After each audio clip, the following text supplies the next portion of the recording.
Vamos ficar em pé mais uma vez, se você puder. Eu vou fazer a leitura e queria que você repetisse alguns versículos comigo. Guarda aí na sua mente. Nós vamos repetir o versículo 3. 3. Na verdade, um versículo. Versículo 3. Você vai repetir comigo. Quando eu ler, você vai ler junto comigo. Versículo 3. E também o versículo 12, tá? Versículo 3, versículo 12. Quando eu ler, os irmãos leiam forte comigo. Diz assim o texto: Olhei, e eis o Cordeiro em pé, sobre o monte Sião, e com ele 144.000, tendo na fronte escrito o seu nome e o nome de seu pai.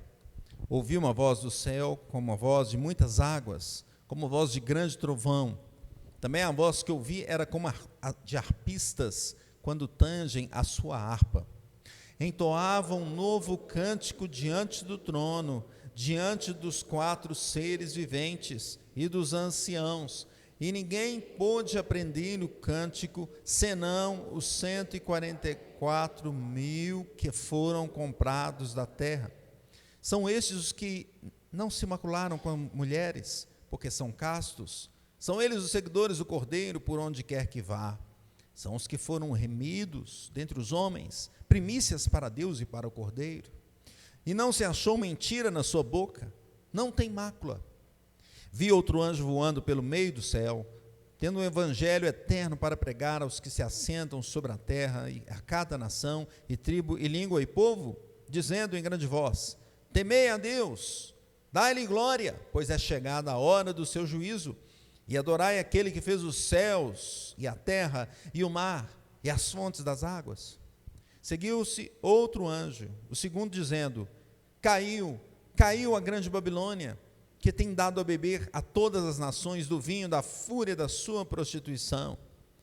Seguiu-se a este outro anjo, o terceiro, dizendo em grande voz: Se alguém adora a besta e a sua imagem, e recebe a sua marca na fronte ou sobre a mão, também esse beberá do vinho da cólera de Deus, preparado sem mistura, do cálice da sua ira, e será atormentado com fogo e enxofre diante dos santos anjos e na presença do Cordeiro.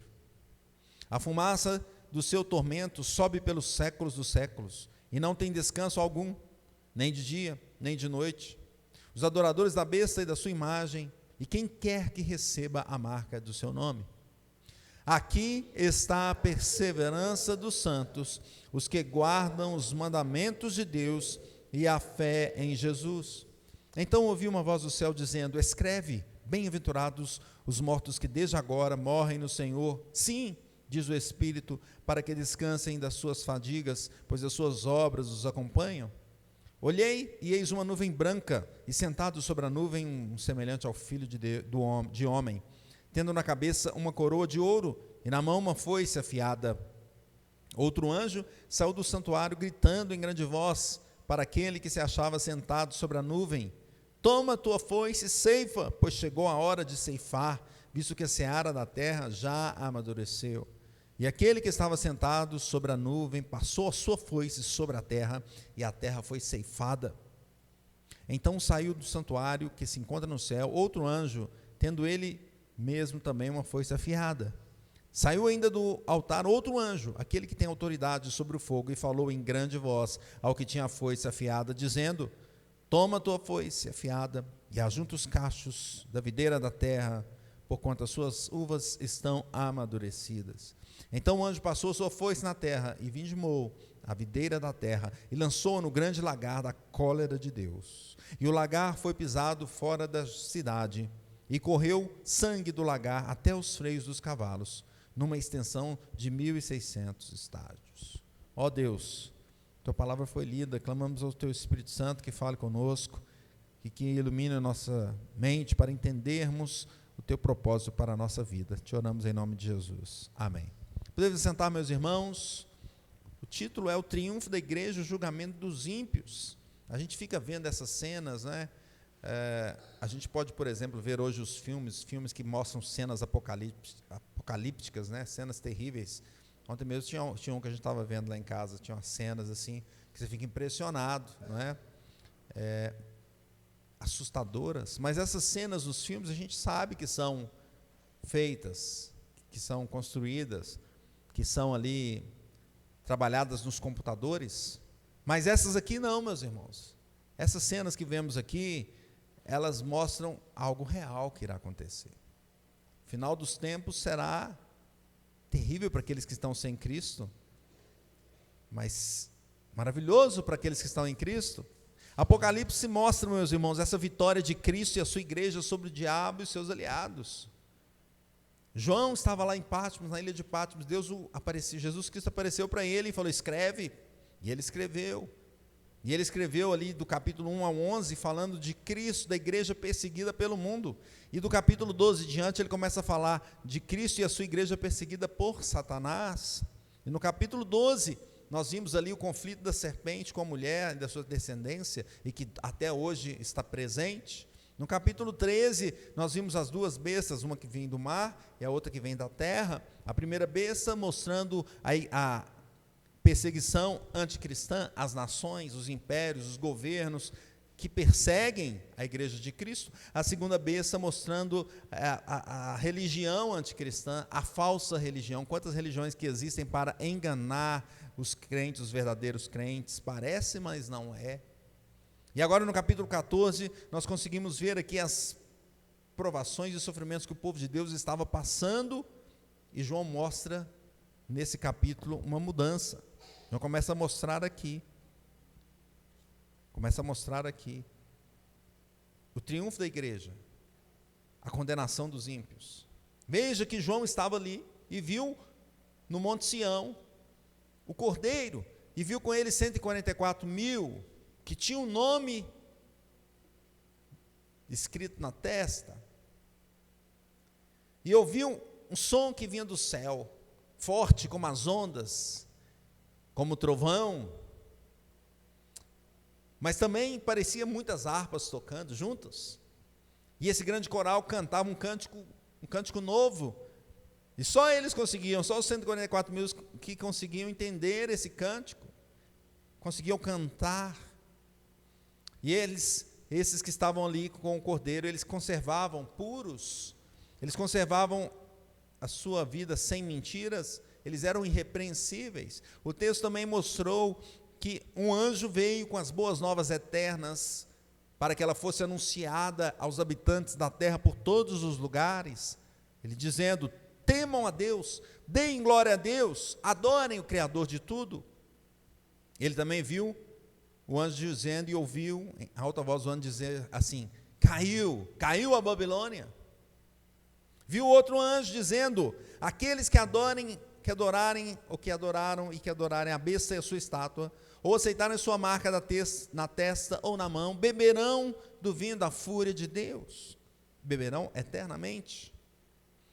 O povo santo, e aí ele mostra isso aqui, o povo santo, nós lemos isso, deve ser perseverante, obediente e fiel. E eu vi mais, felizes os que morrem no Senhor, pois descansarão do seu árduo trabalho, e suas boas obras os acompanharão. Vi uma nuvem branca, e sentado nela alguém como filho de um homem, com uma coroa de ouro, uma foice afiada na mão. Outro anjo gritou, use a foice, começa a ceifar, pois chegou o momento da colheita. E ele passou então a foice sobre a terra foi ceifada. E vimos mais, veio um outro anjo do templo, que também tinha uma foice, outra foice afiada, ainda outro anjo que tinha o poder para destruir com fogo, e ele disse para o anjo que tinha a foice, a sua foice agora, passa, junta os cachos de uvas da videira da terra, pois estão maduras. E o anjo passou a foice na terra e encheu de uvas o grande tanque, o tanque de prensar da fúria de Deus. As uvas foram pisadas no tanque, fora da cidade, e dele correu sangue como um rio de quase 300 quilômetros.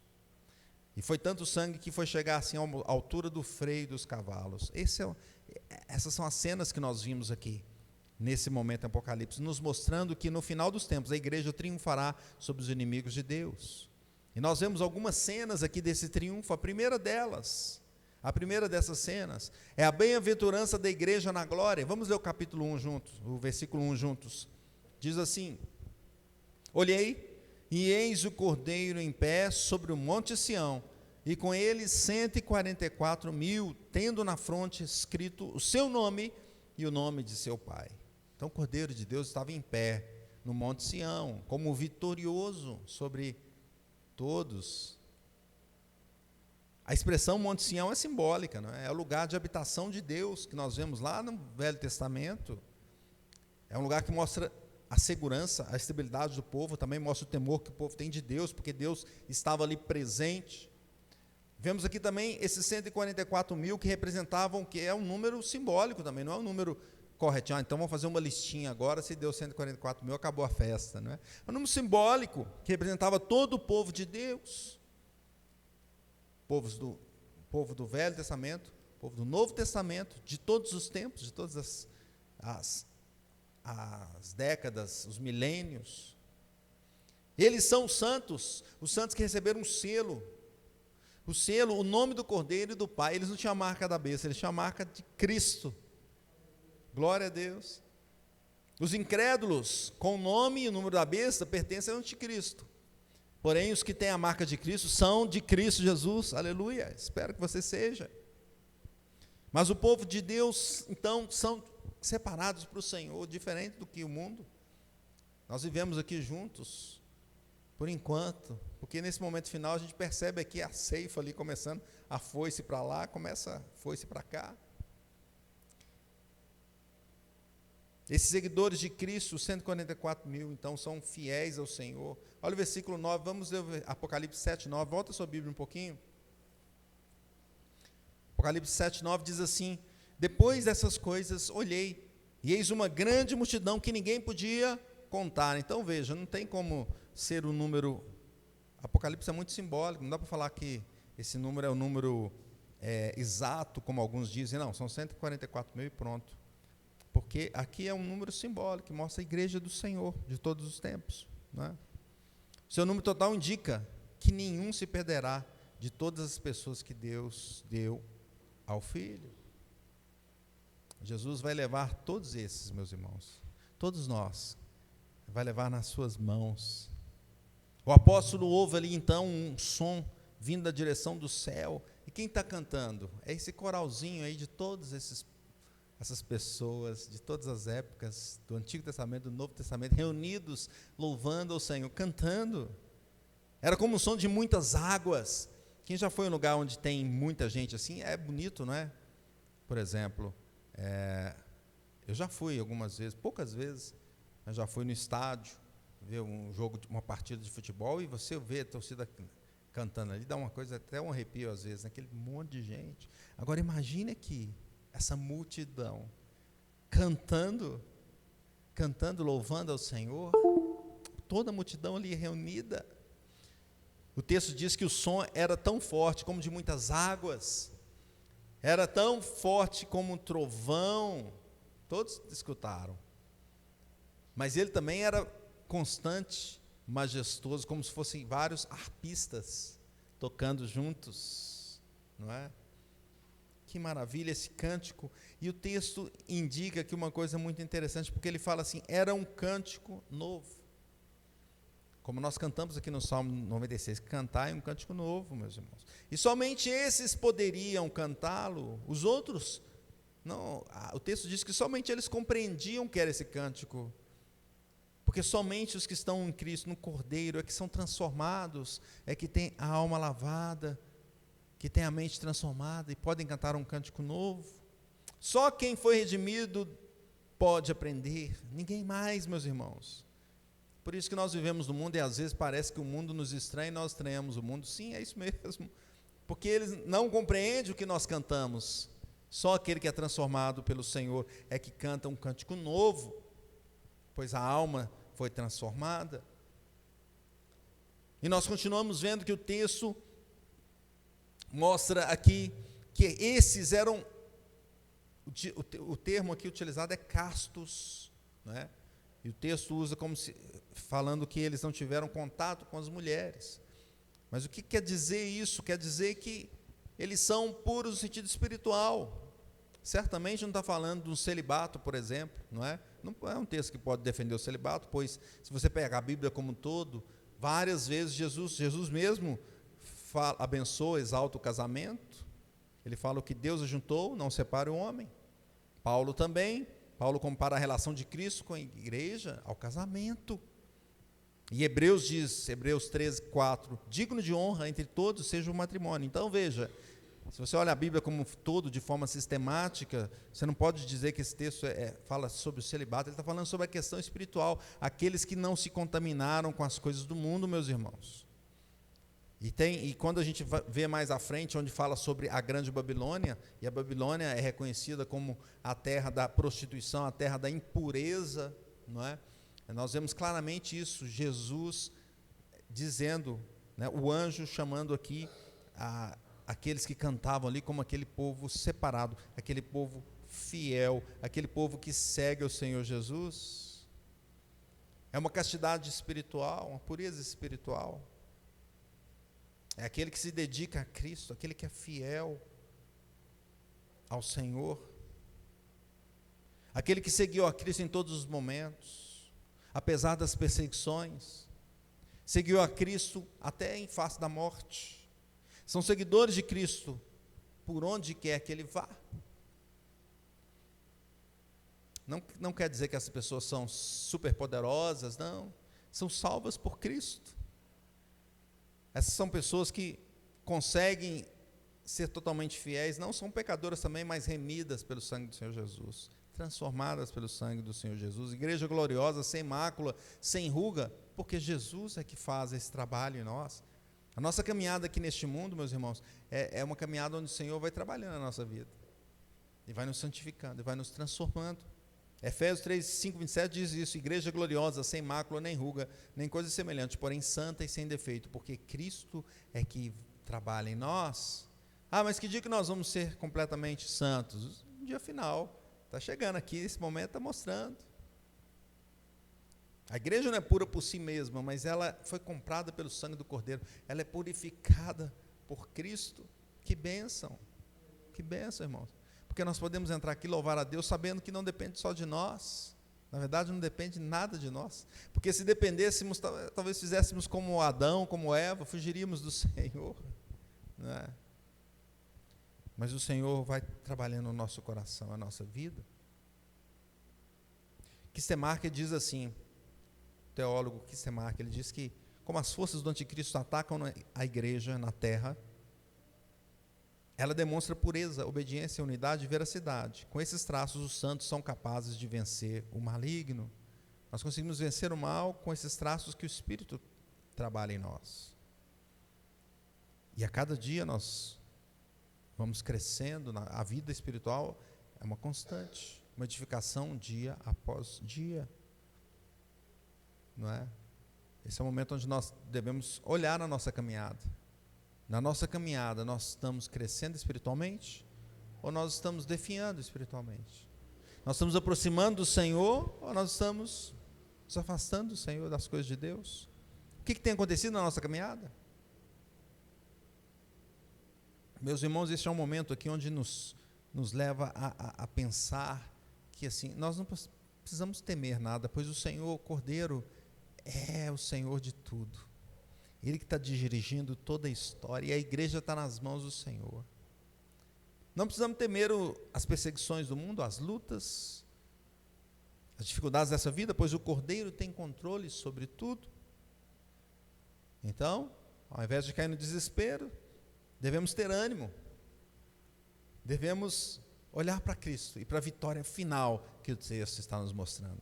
A segunda cena, tem várias cenas aqui, essa foi a primeira, da igreja bem-aventurada, igreja gloriosa, mas temos a segunda cena, onde mostra a pregação do Evangelho eterno. Vamos ler o versículo 6 juntos, Apocalipse 6, 14, 6, diz assim: vi outro anjo voando pelo meio do céu, tendo um Evangelho eterno para pregar aos que se assentam sobre a terra, e a cada nação, e tribo, e língua, e povo. Viu então um anjo que foi levar o Evangelho eterno, assim uma expressão aqui usada. Então esse anjo, a gente percebe que é um anjo um termo usado para mensageiro, né? E a gente já viu esse termo várias vezes. Em Apocalipse, quando escreve a igreja, fala assim, ao anjo da igreja, ou seja, ao pregador da igreja, ao mensageiro da igreja. Então agora aqui está usando de novo esse anjo, levando o evangelho eterno, ou seja, o pregador da igreja, ou os pregadores de Cristo nessa terra. Porque a nós foi dada essa capacidade e essa responsabilidade de pregar o evangelho. Nem os anjos mesmo que anelam escrutar por essa missão da igreja, mas a pregação do evangelho é uma missão nossa. E o evangelho utilizado aqui como evangelho eterno, quer dizer, não muda, é imutável, é permanente, é válido, a palavra do Senhor é eterna, não vai mudar. Mas não tem que fazer uma mudança aí, atualizar? Não, Deus é maravilhoso, poderoso, e a palavra dele é poderosa e é eterna, e ela é válida para todos os tempos, para todas as épocas, e até o final, ela é válida, será válida. O evangelho é eterno porque existiu desde a eternidade, representa o propósito eterno de Deus para o homem. Então, a Bíblia nos diz que até desde a eternidade o Senhor já tinha nos separado, não é isso?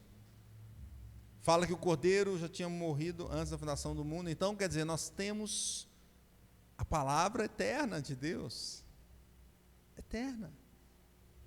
O evangelho é eterno e importante para todo mundo, ele deve ser pregado em todos os lugares. Veja o que o texto diz: nação, tribo, língua, povo, qualquer lugar, em qualquer situação, devemos levar o evangelho. Por quê, meus irmãos? Porque não existe salvação fora de Cristo. Só tem uma coisa, só tem um caminho, Cristo. Fora dele não há salvação, fora dele é perdição. Então o que devemos fazer? Falar sobre esse evangelho. Então mostra aqui a igreja falando, o anjo como mensageiro do Senhor falando, pregando o evangelho que é eterno, a mensagem do evangelho é eterna. Então essa cena é uma cena que continua até o finalzinho. Nós vamos pregar o evangelho até o dia que o Senhor Jesus voltar.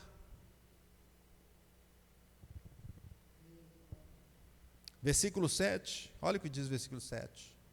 Vamos ler comigo. Dizendo em grande voz: temei a Deus, dai-lhe glória, pois é chegada a hora do seu juízo, e adorai aquele que fez o céu e a terra e o mar e as fontes das águas. É isso, é o chamado para o homem temer a Deus e louvar a Deus e glorificar a Deus, meus irmãos. Como nós podemos fazer isso no nosso mundo e não nos calar?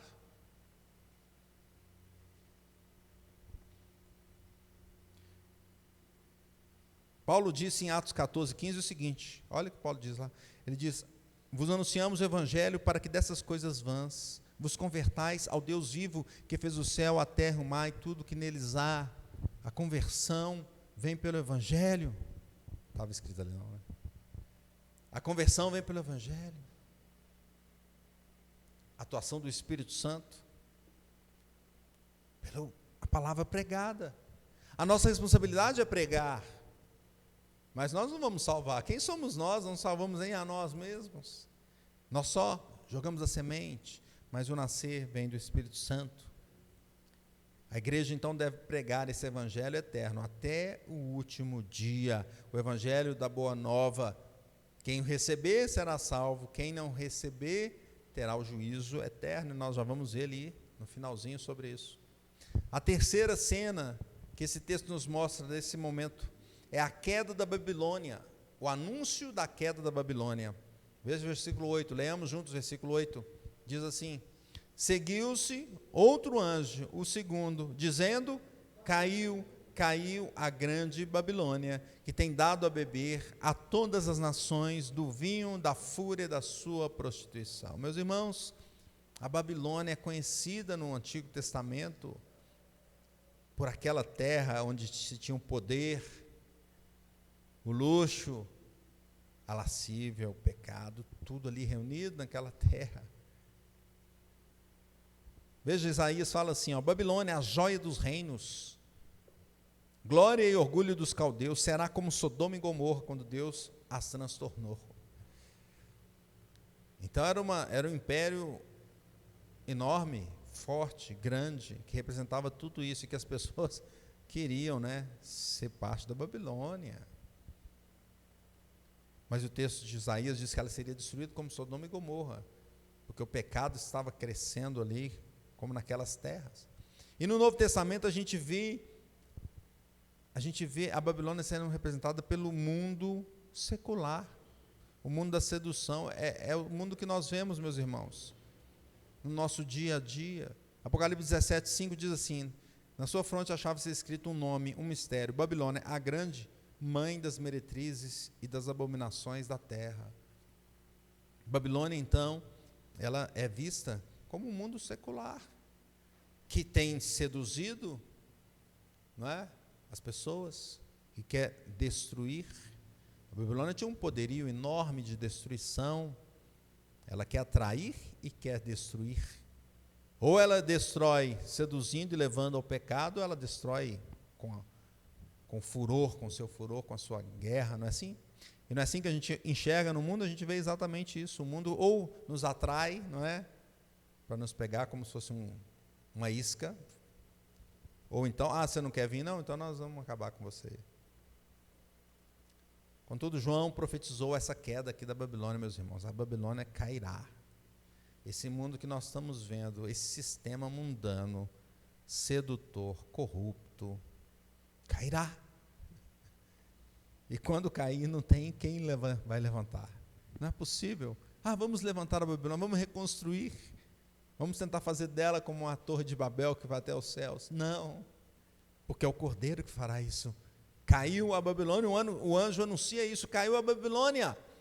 Quem dado a beber, ela tem dado a beber das nações, do vinho, da fúria, da sua prostituição, mas ela caiu. Essa é a terceira cena que nós vemos neste momento, onde a igreja está triunfando sobre os inimigos de Deus. Qual a quarta cena? A quarta cena é a punição sobre os adoradores da besta. Vamos ler Apocalipse 14, 9 e 10.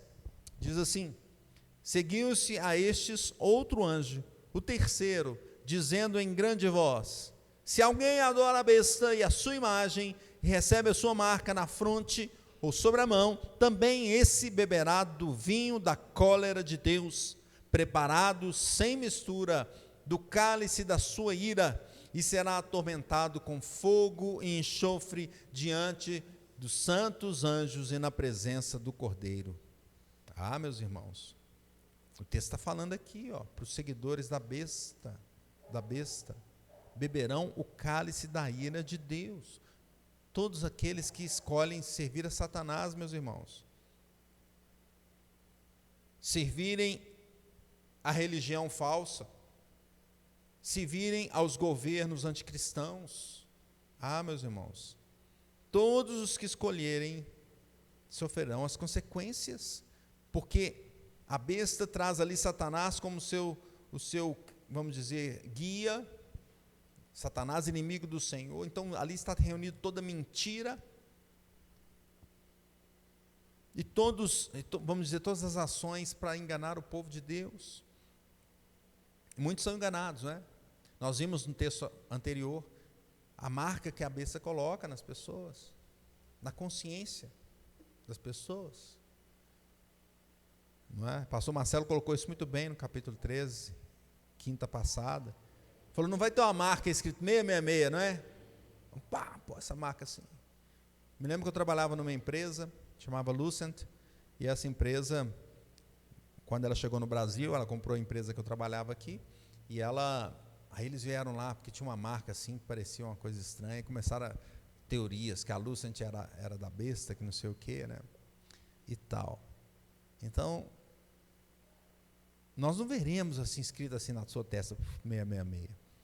Mas nós veremos claramente isso. Nós podemos ver hoje, meus irmãos, todos aqueles que são contra o Senhor, todos aqueles que acham que são capazes, porque o número 6 é um número de homem, não chega a 7. 7 é o número da perfeição. 6 tenta chegar lá, não é? Mas não chega nunca. Todos aqueles que se acham capazes de se salvar, todos aqueles que desprezam Cristo e colocam qualquer coisa, falam, não interessa mais Cristo, agora interessa a ciência, não interessa mais a Bíblia, a palavra de Deus, o que interessa é o Google. No Google você tem todas as soluções, mas agora também o Google, se não atendeu, nós vamos fazer o chat GPT e vai atender. E você pode colocar ali o chat GPT, a sua dúvida, e ele vai tirar todas elas. Não, meus irmãos, não, é Cristo, é em Cristo a solução. E quantas vezes, meus irmãos, nós caímos adorando outras coisas? Meus irmãos, aqueles que seguem a besta terão tormento eterno, fogo e no enxofre.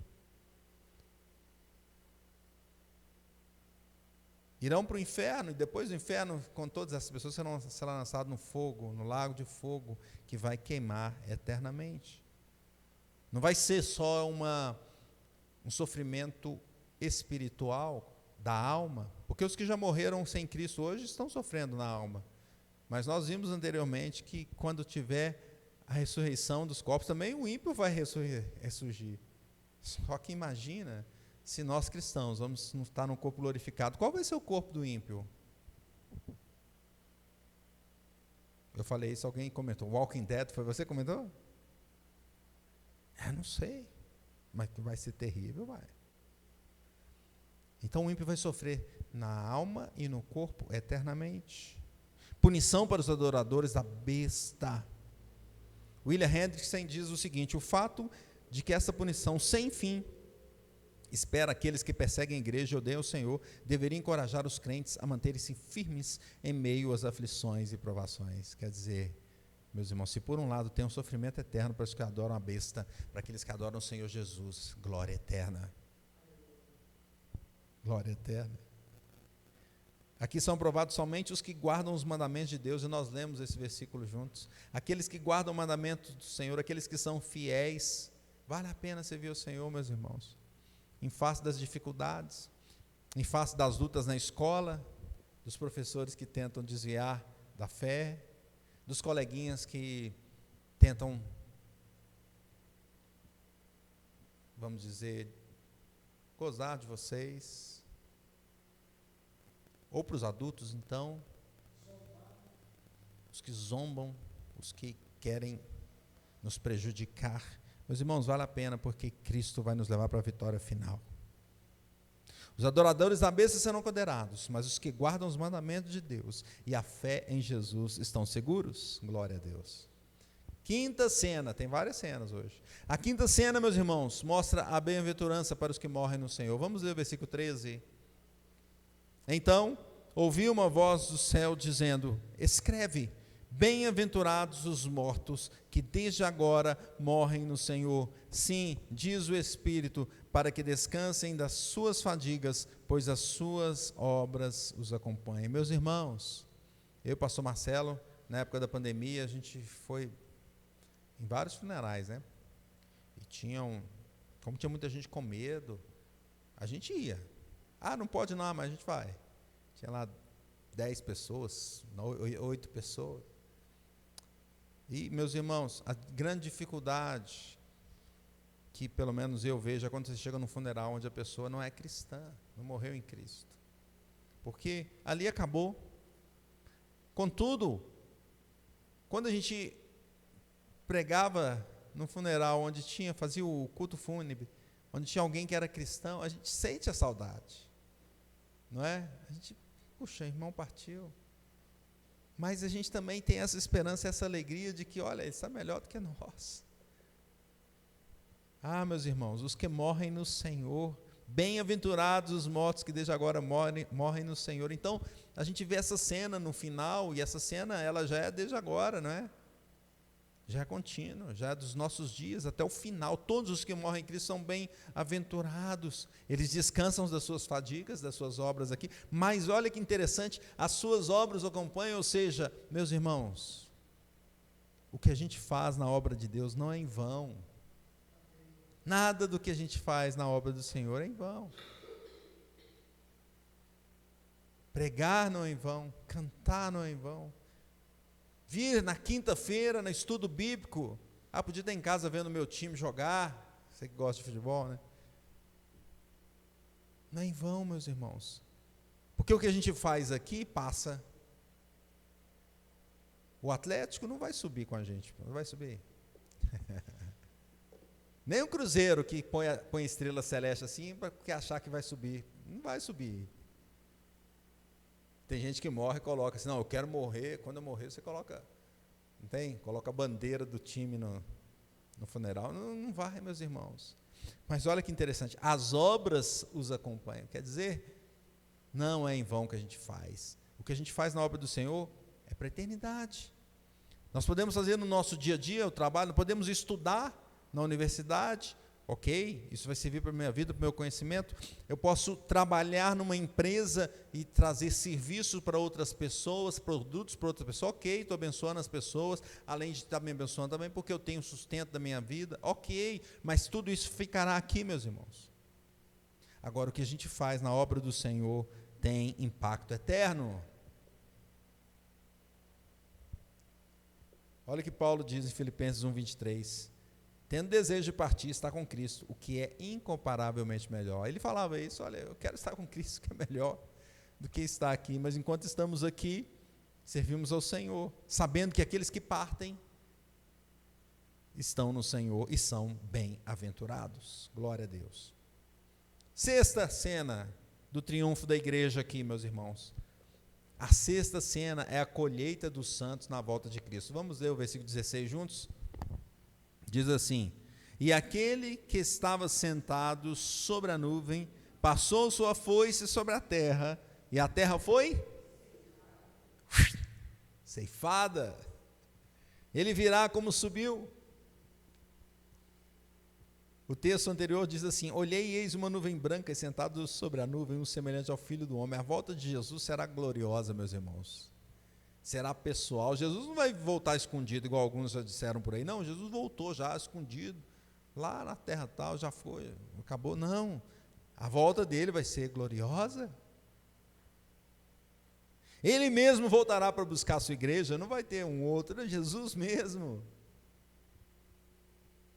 Virá sobre os céus, virá aparecer nos céus e todo olho verá.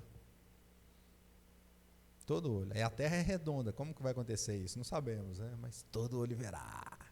Talvez ele vai viajar à velocidade da luz, ou a terra vai mudar, ou ele vai usar, não sei, Deus é poderoso para fazer o que ele quiser. Como a gente não sabe, mas todos verão a volta poderosa. E aqui mostra isso, na cabeça uma coroa de ouro, e na sua mão tinha o quê? Uma foice afiada. E os remidos então foram aqui recolhidos, meus irmãos, recolhidos.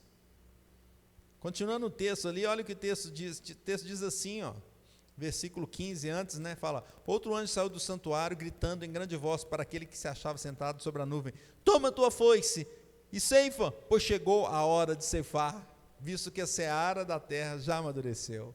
Quer dizer, chegou o momento da ceifa. Esse momento vai chegar. Vai chegar.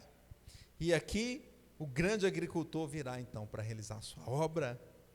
Virá com seus anjos, como diz Mateus 24:31, que diz assim, ele enviará os seus anjos com grande clangor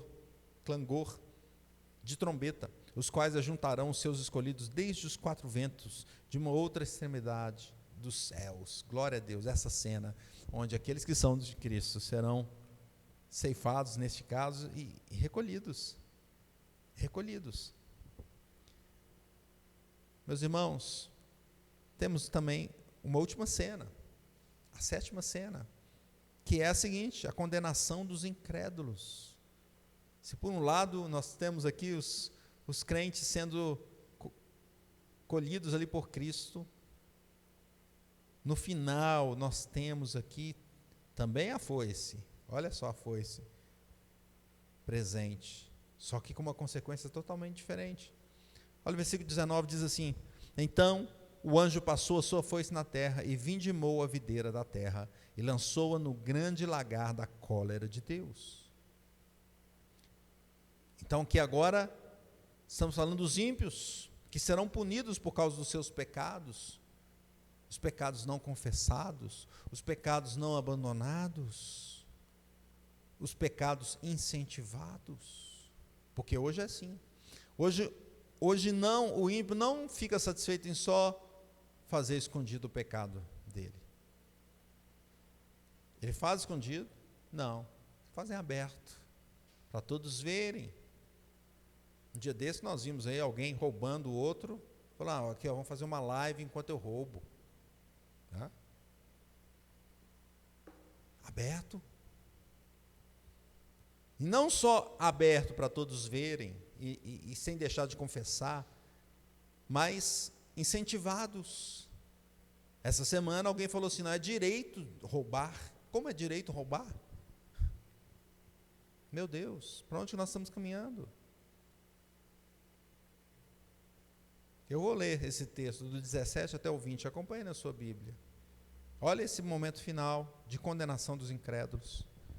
Versículos 17 a 20. Então saiu do santuário que se encontra no céu outro anjo, tendo ele mesmo também uma foice afiada. Saiu ainda do altar outro anjo, aquele que tem autoridade sobre o fogo, e falou em grande voz ao que tinha a foice afiada, dizendo, toma tua foice afiada, ajunta os cachos da videira da terra, porquanto as suas uvas estão amadurecidas. Então, se os crentes estão amadurecidos para a colheita, também os ímpios estão amadurecidos para o sofrimento. Continua. O anjo passou a sua foice na terra e vindimou a videira da terra e lançou no grande lagar da cólera de Deus. E o lagar foi pisado fora da cidade e correu o sangue do lagar até aos freios dos cavalos, numa extensão de 1.600 estádios, mais ou menos 300 quilômetros. Não sei se você já viu assim, alguém produzindo uva desse jeito, já viu? No passado era assim, né? Pisava, né? Tinha um tanque e as pessoas ficavam pisando lá até, não é isso? A gente não viu isso no sul, quando a gente morava lá em Porto Alegre. Aí a pessoa ficava fica pisando, até as uvas ficarem todas esmagadas e saindo, e aqui mostra o sangue, não é isso? Como se fosse o sangue. Meus irmãos, terrível essa condenação final. A uva não vai ter como escapar dali. A foice passou e trouxe tudo para dentro desse tanque. O texto diz que é um tanque que fica fora da cidade. Ah, meus irmãos, é terrível. Esse final para os ímpios é terrível. As uvas serão pisadas, espremidas, esmagadas, e assim também os ímpios, e é eternamente. A consequência é eterna. Concluindo, meus irmãos, o Senhor é o Rei de toda a terra. Ele está no controle de tudo. Pode se levantar contra ele a besta, o anticristo, Satanás, toda a Babilônia, mas não vai adiantar, porque ele tem o poder, ele reina. E essa verdade, esse evangelho está diante de nós para levarmos, é o evangelho eterno, que está diante de todos os povos, para ser pregado, para ser anunciado que a Babilônia vai passar, e que Cristo vai voltar, e vai colher os seus salvos, e todos aqueles ímpios irão para a perdição eterna. Só tem dois grupos, meus irmãos.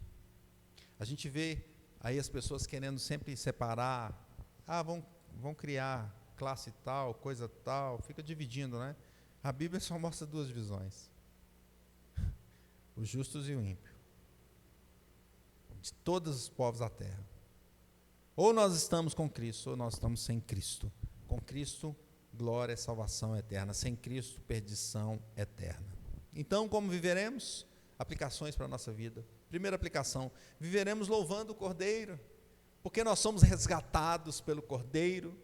Versículo 3 diz que entoavam um novo cântico diante do trono. É isso que nós vamos fazer: cantar ao Senhor, bendizer ao Senhor, anunciar a salvação dEle, cantando com o nosso coração aberto, todas as vezes que possível, porque Ele é o Senhor vitorioso, e a igreja também é vitoriosa, não por seus méritos, mas pelo mérito de Cristo.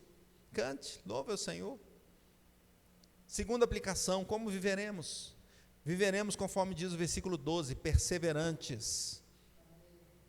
Perseverança dos santos, os que guardam o mandamento de Deus e a fé em Jesus. Permaneceremos perseverantes da seguinte forma: obedecendo ao Senhor. Mas estão criando leis para dificultar nossa obediência. Nós vamos ser perseverantes. É a lei de Deus que nós vamos seguir. Mas estão tentando tirar minha fé, estão colocando coisas na minha mente para que eu pense de forma diferente. Nós vamos buscar a mente de Cristo. A mente de Cristo, fiéis e obedientes à palavra do Senhor. Em terceiro lugar, finalmente, como viveremos? Viveremos anunciando esse evangelho. A responsabilidade é nossa. Nós somos os mensageiros. Devemos levar onde estivermos. No trabalho, leve o evangelho do Senhor. Pense que aquela pessoa tem que receber essa notícia. Pois a foice vai chegar. Vai cortar para um lado ou para o outro. Aquela pessoa, se ela estiver do outro lado, ela vai perder eternamente. Conta para ela, olha, só tem um caminho, Jesus Cristo é a solução. Não escolha a Babilônia. Não escolha a besta. Escolha o Senhor Jesus. Portanto, louvemos ao Senhor. Anunciemos o evangelho, que Deus nos abençoe.